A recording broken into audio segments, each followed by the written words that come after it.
Salut! Bienvenue à tout le monde. J'espère que vous allez bien. Sinon, j'espère que ce live vous fera du bien. Vous permettra de vous rappeler que vous n'êtes pas seul, vous donnera des outils. Alors, j'ai mis mon super pull aujourd'hui pour la première fois. Amour fou! Donc, j'ai pensé à vous quand j'ai sorti du tiroir ce matin. Je me suis dit, ça va faire du bien de partager cet amour. Salut Caro, Valérie, Sonia, Marie-Joëlle, Lucie. Laetitia, coucou.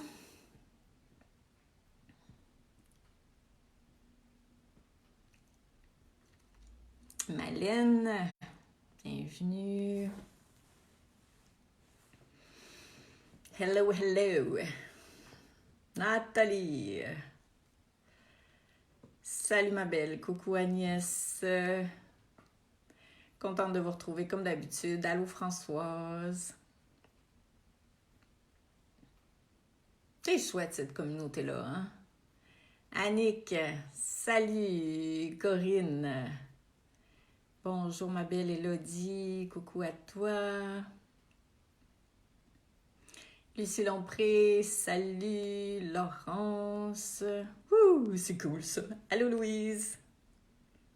Je suis toute excitée, juste à l'idée de vous retrouver.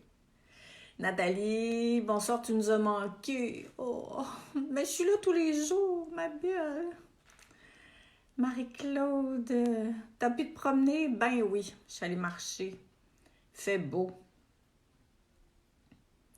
Sylvie, salut. C'est drôle, l'amour à l'envers. Oui, c'est vrai, hein? Ça fait bizarre à l'envers. Christine, allô? Benoît est là aussi? Ben oui, c'est ce que je me disais. Salut Benoît. Notre coq adoré. Rachel, Colette, allô? Marie-Annick, Sylvie, je pense que je t'ai dit allô, hein? Je ne sais plus, Sylvie Huneau, Marie-Claude. Trop cool. Marie. C'est chouette, hein? Salut Christiane. Heureuse de vous retrouver. Moi et tout. Contente que tu aies pu sortir. Oh que oui. Puis en plus, il fait soleil. Bon, 10 degrés quand même, hein? Il faut bien se couvrir, mais quel privilège de marcher. Valérie, salut! Sonia, t'es très jolie avec ce sweat, il te va ravir car tu nous partages chaque soir cet amour. Ben oui, comme je disais tout à l'heure, en sortant du tiroir ce matin, j'ai pensé à vous. Je me suis dit, je m'habille comme ça pour moi, mais aussi pour tout le monde. J'espère que ça va vous apporter un petit baume en cette journée.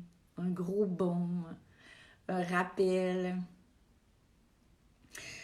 C'est ça aussi, revenir à l'essentiel, hein? C'est des petits trucs qui font du bien, qui font plaisir, qui nous ramènent dans le cœur. Allô Sonia? Valérie, il me semble que je t'ai vu te connecter tout à l'heure. Sinon, si c'était pas toi, salut ma belle. Donc, vous êtes prêts prête pour le sujet du jour? Alors, Marie-France Capio, allô? Donc, OK, j'y vais. Donc, aujourd'hui, je trouvais ça mignon, le titre qui m'a été soufflé à l'oreille. Je vaccine mon ego. Bon, je pense que, en fait, je ressens que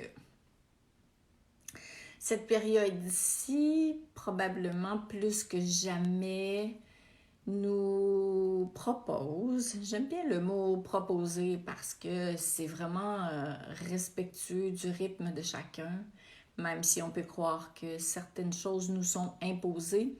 Il ne faut pas oublier qu'on a choisi cette vie et qu'en s'incarnant, ben, on savait, hein, qu'on viendrait contribuer à élever l'énergie d'amour en commençant par notre propre transformation. Donc, C'est important de s'en souvenir des fois. Surtout quand on a l'impression de basculer à l'horizontale sous ce défi. Je ressens que cette période-ci nous permet de conscientiser comment notre ego se manifeste. Parce que, vous le savez, on ne peut pas transformer quelque chose qu'on n'a pas vu. Et pour la grande majorité des humains sur Terre, notre ego a tellement eu toute la place à l'intérieur de nous, dans notre société, dans nos institutions, dans nos familles. L'ego a tellement été longtemps maître à bord que quelque part, on ne savait même pas qu'on avait un ego. Parce que nous étions notre ego. Alors, c'est qui ça, notre ego? L'ego, c'est la part de nous qui s'est identifiée à ce que nous sommes. On va mettre ça clair. Donc, l'ego, c'est celui qui dit « je suis ». C'est celui qui commence par « moi, je ». C'est celui qui aspire à devenir quelqu'un si j'ai un titre, si je peux me définir à partir de quelque chose. Par exemple, je suis médecin. Donc, c'est mon ego qui a besoin de s'identifier à mon rôle de médecin pour me rappeler que je suis quelqu'un. Je suis une mère de famille. Ça ne veut pas dire que je ne le suis pas. Puis mon ego, c'est pas négatif. C'est l'humain qui rend ça négatif. Mon ego, c'est la part de moi qui a besoin de s'identifier. S'identifier à ce que je connais, à ce que j'ai appris, à ce que je pense. Et combien de fois on me dit « moi, je pense que », puis « moi, je pense mieux que l'autre pense à côté ». C'est juste mon ego. La part de moi qui veut avoir raison pour s'identifier à mon point de vue, c'est mon ego. La part de moi qui est choquée parce que quelqu'un ne pense pas comme moi, c'est mon ego. La part de moi qui réagit à certains propos, c'est mon ego. La part de moi qui me parle à l'intérieur de moi et qui me juge, c'est mon ego. La part de moi qui s'identifie à mes biens matériels, ma grosse voiture, au luxe, à l'apparence. Attention, on peut aimer le beau sans s'identifier au beau. C'est pas la même chose. Ça veut dire que je peux apprécier le beau dans la vie, mais si je ne l'ai plus, c'est OK. Donc, ça veut dire que j'apprécie sans m'identifier à. J'apprécie certains points de vue, j'apprécie mon rôle, j'apprécie le fait que je sois une maman, j'apprécie, mais je ne m'identifie pas. Comment je fais pour savoir que je suis identifiée à ça? C'est que si ça s'en va, ben, j'ai l'impression de perdre quelque chose. Donc, ce que je ressens, c'est que cette période-ci, elle peut être mauditement intéressante, ça, pour prendre conscience de ce à quoi je me suis identifiée. Non pas pour me prendre en erreur, parce que là, votre ego va jouir. Il va être full content de vous avoir trouvé un problème pour qu'il fasse une transition de là, vous êtes identifié à votre problème. Plutôt qu'identifié à une possession ou à un titre ou à des connaissances. Voyez-vous comment ça marche? Donc, si vous avez le goût, ça peut être super intéressant de devenir observateur de comment fonctionne votre ego. C'est rare qu'on a pris le temps dans la vie de se distancier de l'ego, donc de devenir la part de nous consciente qui observe l'autre part de nous qui s'appelle l'ego, mais sans la juger, sans la commenter, sans la dévaloriser, sans dire « merde, j'aurais dû le voir avant ». Non. Juste observer cette part-là, parce que cette part-là, elle est nécessaire. Mais elle va retrouver sa juste place quand elle va être au service de notre cœur. C'est ça l'idée. Donc, l'idée, c'est que si on n'apprend pas à reconnaître comment s'exprime notre ego en soi et autour de soi, on ne peut pas faire le choix de remettre l'ego à sa juste place, c'est-à-dire, je t'ai vu, mon chéri, avant je ne te voyais pas. Hourra, on vient de célébrer ça. Merci le confinement parce que j'aurais jamais autant vu comment s'exprime mon ego.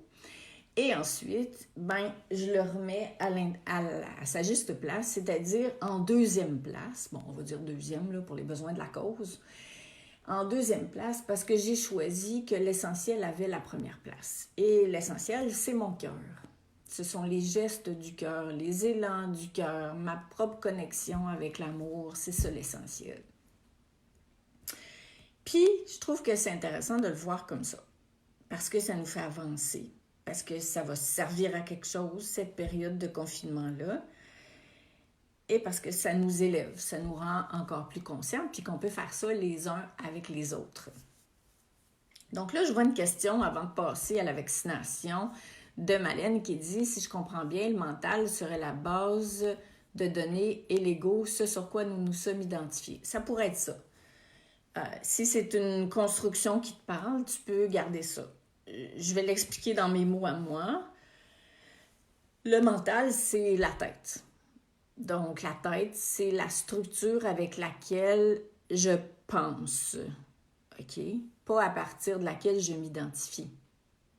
C'est différent. Mais il y a des auteurs, je m'interromps moi-même, là, mais il y a des auteurs comme Eckhart Tolle qui font pas la distinction entre le mental et l'ego parce que c'est un risque aussi de se perdre là-dedans.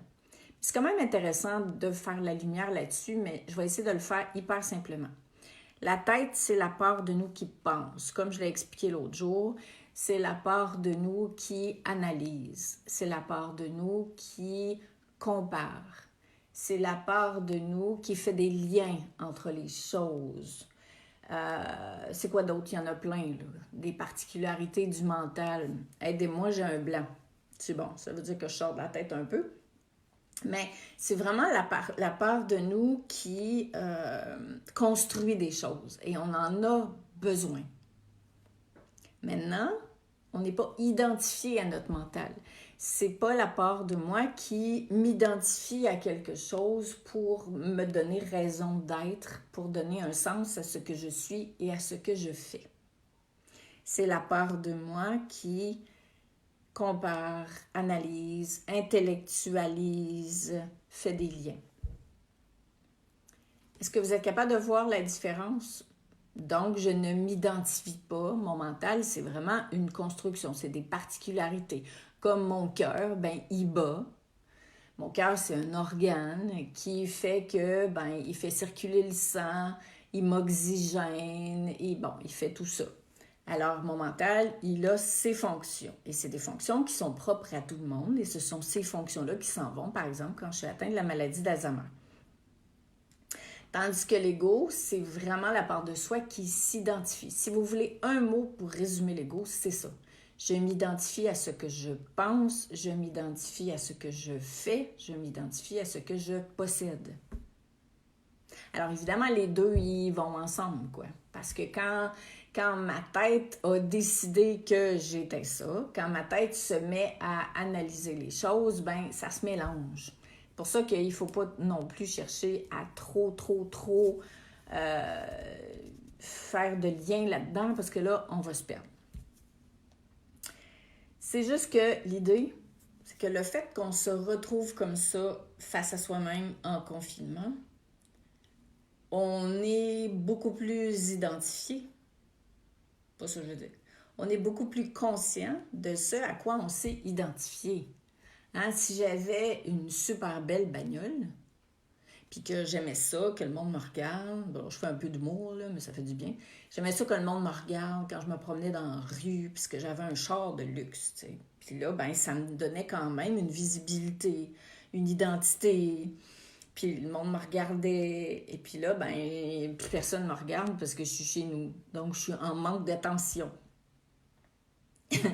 Un exemple que j'ai partagé très humblement dans mon bouquin, je me suis identifiée à 32-33 ans au fait que j'étais médium. Parce que comme je pensais que je valais rien dans la vie, Ben, le fait de savoir que j'étais médium, dans ma tête d'enfant qui n'avait pas eu d'attention, ben, je pensais enfin que j'étais quelqu'un, même si j'avais beaucoup étudié. Pour moi, mes 12 années d'université faisaient en sorte que je ne m'identifiais pas à ça pour me définir. Mais être médium, ben, j'avais l'impression que j'étais quelqu'un, jusqu'à temps que, que la vie me ramène dans mon cœur. Mais c'est un peu ça que je veux dire. Et là, ben, on peut aussi s'identifier à beaucoup de choses. Donc, perdez-vous pas dans l'ego, dans le mental, mais juste soyez conscient à ce à quoi vous vous êtes identifié pour donner un sens à votre vie.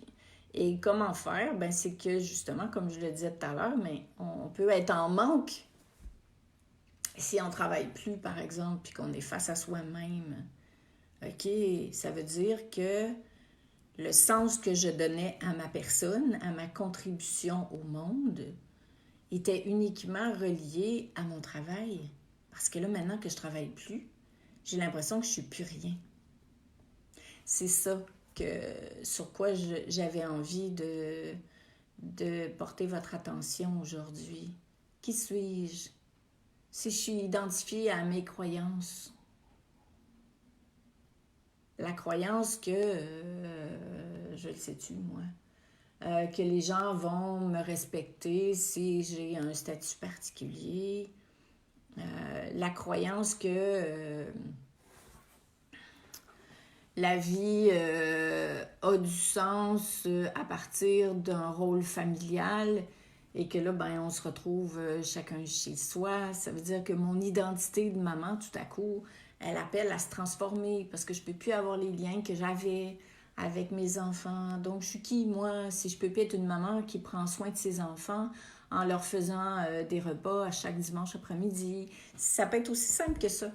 Donc, cette période-là, ça peut être un appel à voir que, ah ouais, hein, ça me fait penser dans un autre ordre d'idées qui est peut-être pas si loin que ça, quand j'animais des stages, tiens, ça peut en être un, ça, quand j'animais des stages et que les gens me disaient, mais je peux pas croire que pendant des années, j'ai créé plein de mécanismes pour donner un sens à ma vie, donner un sens à moi, à mon identité, à mon rôle sur Terre. Et puis là, ben, il faut que je me défasse de ça. Donc, j'ai mis 40 ans à me trouver une identité. Puis là, ben, c'est comme si parce que je chemine spirituellement, je dois laisser aller les identités sur lesquelles je me suis construite pour revenir à l'essentiel. Ben, c'est un peu ça qui se passe. Et c'est voulu. Donc, c'est ça l'objectif de la vie, c'est de venir expérimenter tout ça. De voir, on a choisi de venir expérimenter l'identification à l'extérieur, aux connaissances, la reconnaissance, pour revenir à l'intérieur. Donc, c'est cool. Mais là, on est plus dedans que jamais. Alors, je vaccine mon ego, ben ça voulait juste dire que à chaque fois que j'en prends conscience de ça, ben je m'injecte moi-même une belle grosse dose d'amour. Et à chaque fois que j'en prends conscience, à partir de la part de moi qui est observatrice de ça sans juger, avec beaucoup de bienveillance mais de lucidité, il faut quand même voir clair.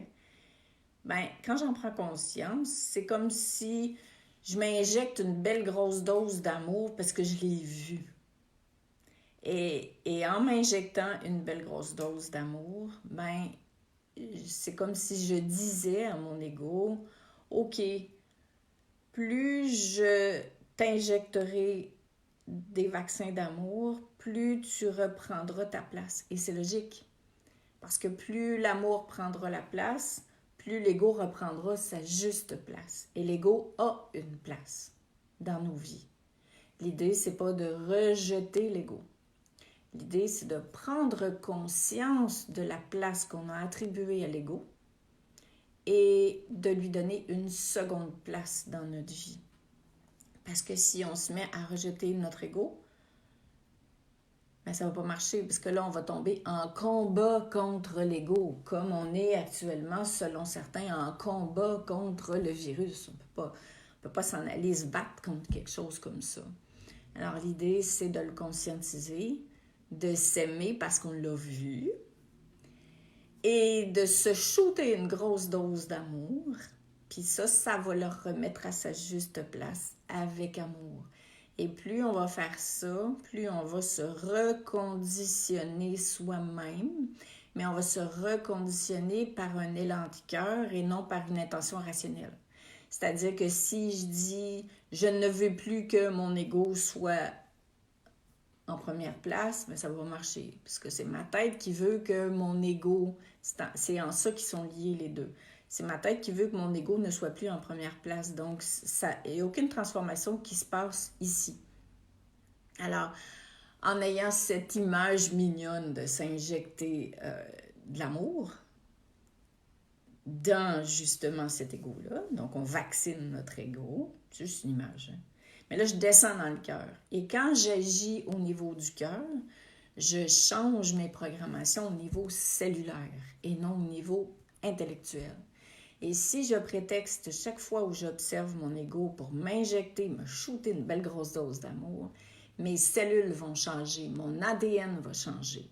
Et c'est ça qui va faire que, de plus en plus, mon cœur va précéder ma tête, mon ego, dans ma vie. C'est à chaque fois que je me serai injecté une dose d'amour, quand j'aurai vu mon ego se manifester. Donc, ben voilà, c'était le truc du jour. Alors, demain, je vais vous revenir avec un sujet complémentaire qui m'a été inspiré tout à l'heure, qui s'appelle « Et si l'amour est un virus ?» Trop mignon. Et après-demain, on va faire une méditation justement en lien avec ce thème-là. Puis là, ben, je vais regarder si vous avez des questions. Malène, ouais, c'est ça à quoi j'ai répondu tout à l'heure. Sonia, je suis en reconversion professionnelle. Finalement, avec le bilan de compétences, je m'identifie pour trouver ma voie. Beaucoup de gens, et merci de vos partages, vos témoignages, vos commentaires, parce que c'est vrai que ce qui se passe à l'heure actuelle fait en sorte que on est en reconversion de quelque chose. Et si on ne va pas dans le cœur, ça va être compliqué de trouver sa voie. Parce que, je ne sais pas si vous vous souvenez, mais je le dis souvent ça. Le chemin, il s'ouvre au fur et à mesure où on fait un pas en avant. Et notre mental, cette fois-ci, notre mental, c'est la part de nous qui veut savoir ce qui va se passer demain pour rassurer aujourd'hui. Donc, aimerait beaucoup savoir ce que je vais devenir à la suite de ce confinement. Puis, croyez-moi, pour l'avoir essayé un maudit paquet de fois, la tête n'est pas équipée pour connaître le futur. C'est votre cœur qui connaît le futur parce que c'est votre cœur qui est relié avec votre intelligence divine, avec le plan de votre vie. Et si vous apaisez votre mental qui s'inquiète de votre identité présente et future, et que vous revenez dans le cœur, et que, bon, pour prendre l'image d'aujourd'hui, que vous vaccinez cette part-là qui veut savoir et qui ne sait plus, et ça a été plus qui elle est, plus vous allez revenir en vous, plus vous allez faire confiance à votre cœur, plus vous allez entrer en lien avec la part de vous qui veut, qui sait exactement quelles sont les portes à ouvrir. Mais si vous restez dans votre tête, vous allez essayer d'ouvrir des portes. Tandis que si vous revenez dans votre cœur, vous allez être dans l'espace où vous allez permettre aux portes de s'ouvrir à vous. Mais ça, je le sais, je l'ai vécu, je le vis encore. Ça demande beaucoup de tout ce qu'on voit ensemble. Ça fait en sorte qu'on est appelé à devenir ce qu'on dit. Là, vraiment, on est à l'école pratique. On n'est plus à l'école théorique. Tu sais, c'était cool de suivre des stages quand tout allait bien. Mais là, maintenant, on est dans l'intégration de ces stages-là. Et je vous le promets, puis c'est un peu pareil pour moi quelque part, hein, parce que toutes mes activités sont annulées, là. Alors, si j'embarque là-dedans, là, mais comment je vais faire pour, puis gna gna gna, puis ci, puis ça, puis j'ai pas plus de revenus que vous, là.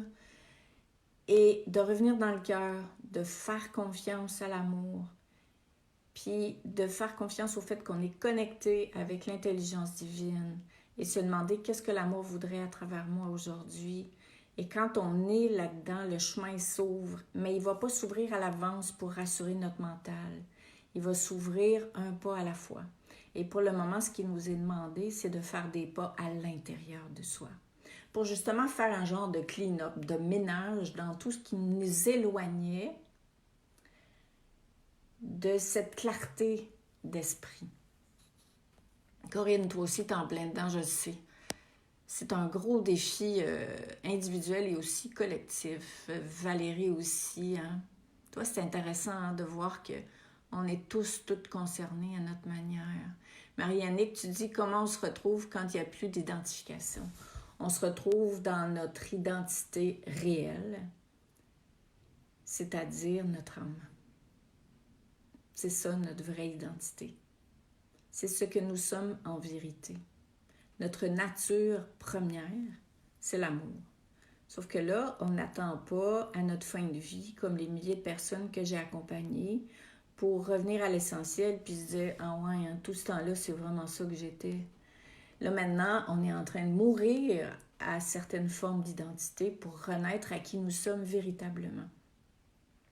Et nous allons continuer de faire, bien sûr, mais pas à partir d'un souci d'identification pour donner un sens aux yeux des autres, aux yeux de la société. Mais on va faire à partir d'une aspiration profonde. Mais pour commencer à agir à partir d'une aspiration profonde, il faut revenir à l'intérieur de cette aspiration-là et faire le ménage de ce qui nous éloignait de notre propre élan de vie, de notre propre contribution. Donc, ce qu'on peut faire en attendant, c'est vraiment, c'est pour ça que chaque jour, je vous propose des manières différentes.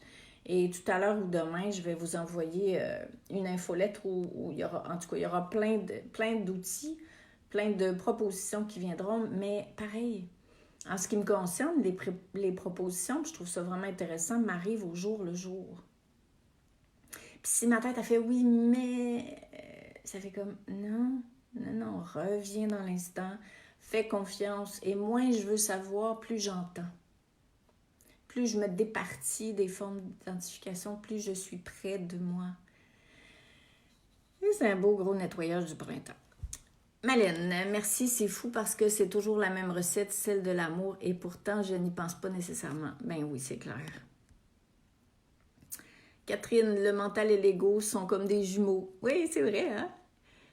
Jules et Julot pour leur dire « Ok, calmez-vous, ça va aller. » C'est full mignon ton exemple. Valérie, les autres nous identifient beaucoup. Ma femme, maman, la prof de yoga. Est-ce aussi l'ego qui... Ah oui, mais c'est normal, tu sais. On vit dans une société où les gens nous identifient à partir de ce qu'on fait. Donc, c'est juste d'en prendre conscience. Je m'appelle maman, mais est-ce que mon identité profonde, c'est maman? Non. Je suis une âme qui a donné la vie à un enfant. Je ne suis pas obligée de reprendre tout le monde autour de moi quand il me qualifie de. C'est vraiment, ça commence par moi, quoi. François, j'aime bien le mouvement de le prendre par la main quand je le reconnais. Oui, c'est vrai que c'est très intéressant. D'ailleurs, ça va faire partie d'un des lives de se prendre par la main. Marie-Annick, sereine, remplie d'amour, oui, c'est vrai. Des années pour reconnaître ma légitimité, tu dis, Sylvie, pour lâcher ce que j'ai mis des années à construire. T'exagères. C'est vrai, pareil, hein? Fait chier quand on se dit, mais merde, j'ai passé des années à construire ça. Puis là, toi, les Naslin, tu vas me dire qu'il faut que je lâche ça aujourd'hui. Ben oui, c'est vrai de ça.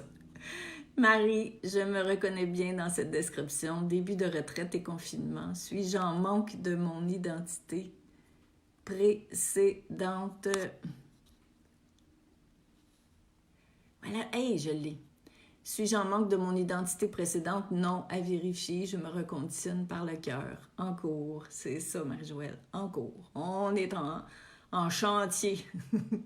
Annick, tellement vrai, Sylvie Méville. Gaëlle, salut. Oui, Lynn, j'attends ce moment où le cœur me guidera. Donc, il n'y a pas besoin d'attendre maintenant. Il s'agit d'agir pour se rapprocher du cœur. Tant mieux si ça vous parle. J'aime ça le ménage. Lucie Lompré, tu dis alors j'accepte le vaccin pour mon ego et aussi je prendrai une énorme injection d'amour pour mon cœur et mon âme. Ben oui, ça va avec, hein, c'est sûr, t'as raison. Nancy, faire confiance à la vie malgré tout. Et faire confiance à l'intelligence de la vie. Mon ego s'appelle Jules aussi. Moi, c'est chouette de les nommer. Ça nous permet de les aimer. Lâcher ce qu'on a construit. Et oui, Corinne, et pas le lâcher parce que c'était pas bon. Le lâcher parce qu'on est rendu ailleurs. C'est comme si on disait merci. Merci d'avoir fait du mieux que tu pouvais pour composer avec un monde que tu comprenais pas. Mais là, mon chéri, c'est mon cœur qui prend la relève. Puis là, l'ego va faire, ben pourquoi? Pourquoi? Je t'ai donné 40 ans de ma vie, tu vas me laisser tomber comme ça, là? Parce qu'inquiétez-vous pas, il va revenir. Hein? Puis quand vous l'aurez découvert, ben là, il va se déguiser pour pas que vous le reconnaissiez. Donc, amusez-vous aussi avec votre ego. Quel chantier, mais c'est le plus beau des chantiers, je vous le promets. C'est le chemin par excellence, puis on est rendu là. L'idée, c'est qu'il faut l'aimer, cet ego-là. Mais pour l'aimer, ben, il faut le reconnaître. Puis il va se rappeler chaque matin pourquoi on est ici. Puis bon, tout ce qu'on se raconte ensemble. Élodie, la mienne d'ego s'appelle Béa. Elle pense toujours bien faire. Ouais, vous êtes adorable. Donc, ben, c'était le rappel du jour. Alors, merci d'avoir été là. Ça fait du bien. Et puis, demain, pour faire changement, on va parler encore de l'amour. Je vous embrasse super fort et puis on se retrouve demain. Ciao!